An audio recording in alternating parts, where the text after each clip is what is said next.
I'm here to share with you an art lesson today that you can do at home, especially since we have to stay at home right now. But we're going to talk a little bit about lines today. But first, I'm going to read you a book called The Hair of Zoe Fliegenbacher Goes to School. It's a really fun book, so I'll read that for you. And then we're going to do a lesson showing ourselves and drawing some really fun lines and coloring them in to show crazy hair. This really is going to focus on a lot of line work, also expressions. How can we show expressions to show how we feel? All right, let's get started. The hair of Zoe Fliegenbacher goes to school. Zoe Fliegenbacher had one blue eye and one green eye, and bright red hair that went on forever. When Zoe was a baby, she needed 2 strollers and 2 cribs and 2 high chairs, one for Zoe Fliegenbacher and one for Zoe's hair. When she was 2 years old, Zoe's hair learned how to open the cookie jar.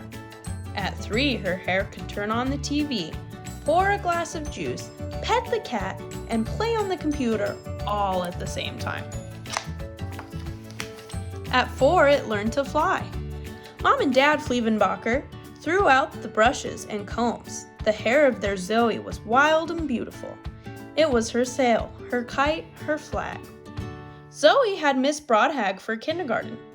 Miss Broadhag let Zoe's hair pick up the trash, erase the board, and set the table for snack. At nap time, the hair was a comfort. Zoe had Miss Trisk for first grade.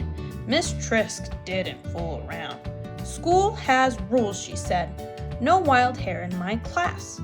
Zoe Fliegenbacher's hair did not listen. When Miss Trisk wrote on the board, Zoe's hair tickled everybody. Miss Trisk set Zoe in time out. Zoe's hair drew all over the walls. Miss Trisk took charge of the situation. Big mistake. This must stop, said Miss Trisk. School has rules.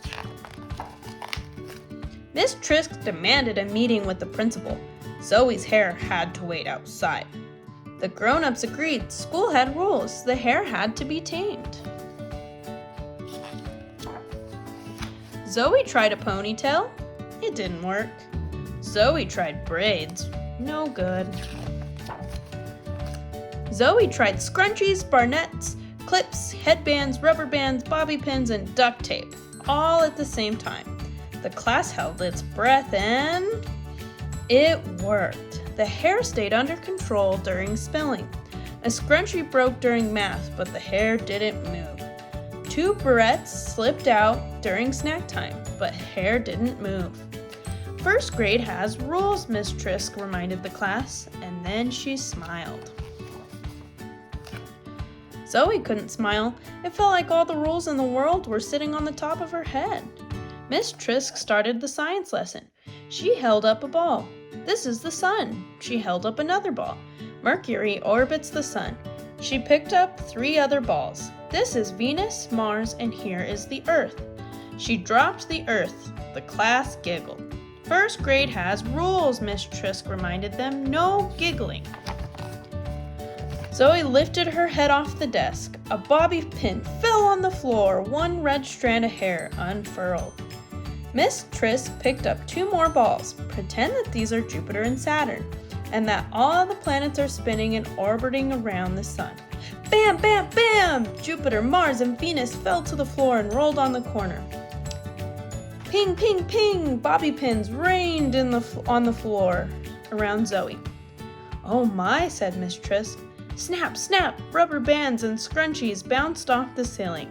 Barrettes, headbands, and duct tape rocketed through the air. The hair of Zoe Fliegenbacher exploded into the classroom. I can help, Zoe hollered. I know how to do it. Whap, pop, whoosh. The class gasped. Zoe's hair was loose.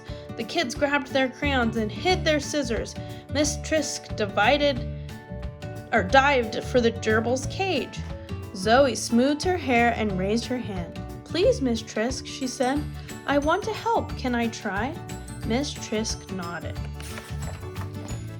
Zoe's hair picked up Mercury, Venus, the Earth, Mars, Jupiter, Saturn, Uranus, Neptune, and the Sun. The planets spin, said Miss Trisk. Zoe's hair spun the planets as they orbit the Sun. Zoe's hair twirled the planets along their paths.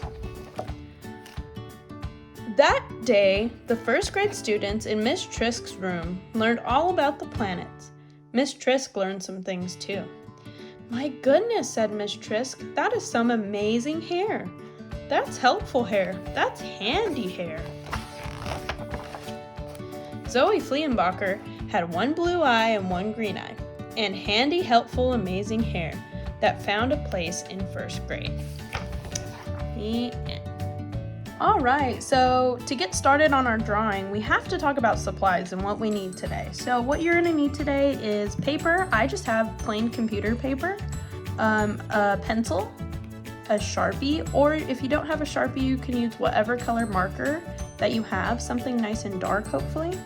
Colored pencils, markers, crayons. Now, if you don't have one of these, say you don't have markers, you don't have to use markers. You can just use colored pencil. In fact, in my artwork, I only used colored pencil. So you don't even have to use just one thing. If you only have crayons, you can color the whole thing with crayons. So it's really up to you. I also want to remind you, I'm going to be drawing with Sharpie for my person whenever I show you over here. But you can start with pencil and then trace over it with Sharpie. So let's get started.